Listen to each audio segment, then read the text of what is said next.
ये है शेरशाह का ड्राई फ्रूट से बना गुड़ का शरबत। और इतनी गर्मी में नींबू पानी, सत्तू का जूस और लस्सी से कोई फर्क नहीं पड़ा। लेकिन अब आते हैं कुछ अलग डिश की तरफ। हाँ, ये है तो गुड़ का शरबत, लेकिन इसके ऊपर खोपरा और प्रॉपर ड्राई फ्रूट प्लस मलाई के साथ। और बनारस के बाद जो सबसे ज्यादा गुड़ का शरबत सेल आउट होता है तो वो शेरशाह में होता है। लोग खाना खाए या ना खाए, लेकिन ये वाली शरबत चाहिए होती है। समझो नेशनल डिश है यहाँ पर। और ये वाइट शरबत है जिसका टेस्ट बेहतर से बेहतर होते जाता है। अगर आपने इस टेस्ट को आज चखा तो कल इससे बेहतर मिलेगा, क्योंकि सेम चीज और सेम टेस्ट रोज रोज वही मिले तो फिर लाइफ बोरिंग हो जाती है। तभी तो ये शरबत हाईएस्ट रेटेड में शामिल है। प्राइस 50 रुपए की, लेकिन ड्राई फ्रूट वाली 150 रुपए की। तो मैं ट्राई करने वाला हूँ गुड़ का शरबत। फिर हमने इस गुड़ के शरबत का ब्रांडेड वाला बाइट बनाया और उसको पिया, और भाई साहब मजा ही आ गया। ये है लांडी दाऊद चौरंगी का नली बीफ पुलाव। और ये भाई सुबह सवेरे 6 बजे अपना बाइक का स्टॉल इसी जगह पर लगाता है। हालांकि सबसे खतरनाक एरिया, थोड़ी भी अगर बारिश हुई तो ये सीवीओ बन जाए। बड़े बड़े होटल में जो बिरयानी होता है उसका जायका इतना नहीं होता जितना ये। और हमारे जो पठान भाई है ना, उनको नाश्ते वास्ते से कोई फर्क नहीं पड़ता, इनको चाहिए नली बीफ पुलाव। और इनकी सोच भी ऐसी है कि हमें पराठा नहीं खाना, हमें सिर्फ चावल खाना है। समझो इस नली बीफ पुलाव के चावल में इनको किक मिलती है। और आपने खुद भी खाया है, जायका माशाल्लाह बहुत अच्छा है। और इसके चावल बिल्कुल ब्राउन, टेस्टी, मजेदार, जायकेदार, खुशबूदार, लजीजदार सब। मजे की बात तो ये है कि इनकी बीफ की बोटियां बड़ी बड़ी नहीं होती, बिल्कुल छोटी छोटी होती है, ताकि एक बाइट पर एक बीफ का बोटी है। जब चावल और बीफ की बोटी को मिक्स करके एक बाइट बनाओगे ना, तो उसके लिए भी एक जुमला याद आ गया, प्रैक्टिस लाइक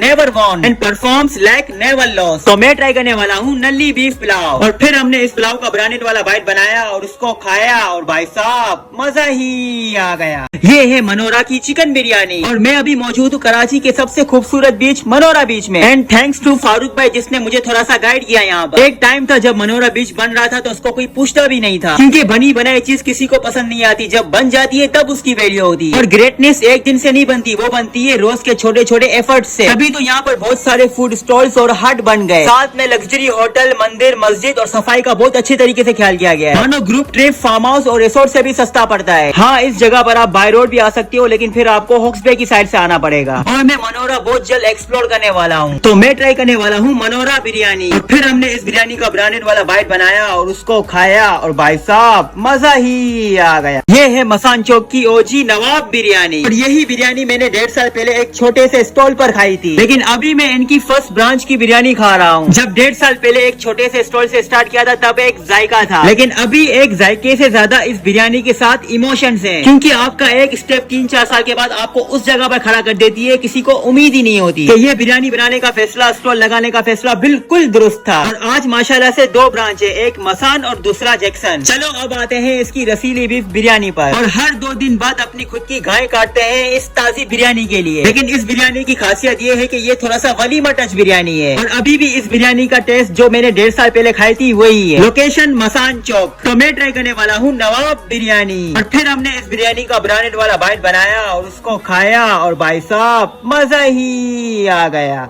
ये है सुबह 6 बजे के पूरी पराठा एंड चने। और कराची में इतनी बारिश हो चुकी है कि बाहर का शूट तो ना ही समझो। तो मैंने सोचा केमाड़ी में सुबह 6 बजे के टाइम कुछ खाने को मिल जाए तो क्या ही बात हो। पर बारिश इतनी हुई कि सुबह के टाइम ऑलमोस्ट सब बंद ही था, लेकिन मेरे पास अभी भी 2 ऑप्शंस थे, चाय पराठा या चना पराठा। तो आपके भाई ने बिना सोचे समझे चना पराठे को चूज किया। और 5 बजे के टाइम पूरा केमाड़ी बंद होगा, लेकिन एक चने वाला खुला होगा, चाहे कितनी भी बारिश क्यों ना हो, जो कि अख्तर नाम के चने वाला है। और रमजान में तो शहरी में ये चने 30 दिन चले। अब सोचने वाली बात यह है कि मैं इस चने को खाऊं किससे। हाँ, पराठे का ऑप्शन मेरे पास था, लेकिन इस चने वाले के सामने एक पूरी पराठे वाला भी है। तो आज का नाश्ता यही होगा मेरा। लोकेशन महबूब बिरयानी के बिल्कुल बाजू में, और प्राइस 30 रुपए से स्टार्ट। तो मैं ट्राई करने वाला हूँ पराठा चने। फिर हमने इस चने पराठे का ब्रांडेड वाला बाइट बनाया और उसको खाया, और भाई साहब मजा ही आ गया। ये है जंगल शाह का सबसे पुराना फ्रेंच फ्राइज। और जब भी मैं आलू की बात करता हूँ तो ट्यूशन की बाजी वाले फ्रेंच फ्राइज का जिक्र जरूर होता है। वो असल में स्टार्टिंग 13-14 साल पहले यहीं से हुआ है। जब बच्चे जिद कर रहे होते हैं कि हमें ट्यूशन नहीं जाना, तो घर वाले कहते हैं ये लो फ्रेंच फ्राइज के पैसे ट्यूशन से आते हुए खाना। वो ट्यूशन से जैसे जैसे 2 घंटे गुजारने के बाद इसी स्पॉट पर आते हैं, क्योंकि ये भाई अपना पैशन और फ्यूचर दोनों एक साथ लेकर चला है। पैशन तो ये था कि मुझे फ्राइज बनाना आता है, तो मुझे इसी से खुशी मिलती है। और फ्यूचर तो 100% बिजनेस ही है। तो इस भाई ने कहा क्यों ना हम फ्राइज का बिजनेस ही स्टार्ट कर दें। तो 2 चीजें इंपॉर्टेंट है, पैशन आपकी खुशी, और दूसरा फ्यूचर आपकी पैशन की इनकम। इस फ्राइज में 3-4 मसाले तो है, लेकिन इसकी गार्लिक मायोनेज बाप रे बाप। लोकेशन जंगल शाह केमाड़ी, प्राइस सिर्फ 50 रुपए। तो मैं ट्राई करने वाला हूँ मसाला फ्राइज। और फिर हमने इस फ्राइज का ब्रांडेड वाला बाइट बनाया और उसको खाया, और भाई साहब मजा ही आ गया। ये है बल्दिया 6 नंबर के खतरनाक पकौड़े। और मैं मच्छर कॉलोनी जा रहा था, लेकिन गलती से बल्दिया 6 आ गया। अब गलती का सुधार ऐसे होगा कि मुझे ये ब्रांडेड पकौड़े खाने पड़ेंगे। यार असल में में बात यह है कि सिकंदर सनम के एरिया में मैं कुछ बिरयानी के कंटेंट ढूंढ रहा था, लेकिन वो जगह थोड़ी सी दूर पड़ रही थी, तो मैंने सोचा क्यों ना इस गोभी वाले समोसों को देख लिया जाए, साथ में बेसन की अंडे वाली कचौरी, आलू के समोसे, रोल, मिर्ची वगैरह। लेकिन ये सब तो चीजें मैंने ट्राई यहाँ पर कर ली, लेकिन जो इसके बेसन के पकोड़े हैं ना, वो मैं स्पेशल तरीके से खाऊंगा। अगर कोई दूसरा पकोड़े वाला जायके में किताब का एक सफा है, तो उस हिसाब से तो ये पकोड़े वाला पूरी की पूरी किताब है, और साथ में केचप, चटनी और ऊपर से चाट मसाला, द मेमन स्टाइल। तो मैं ट्राई करने वाला हूँ बेसन पकोड़ा। और फिर हमने इस पकोड़े का ब्रांडेड वाला बाइट बनाया और उसको खाया, और भाई साहब मजा ही आ गया।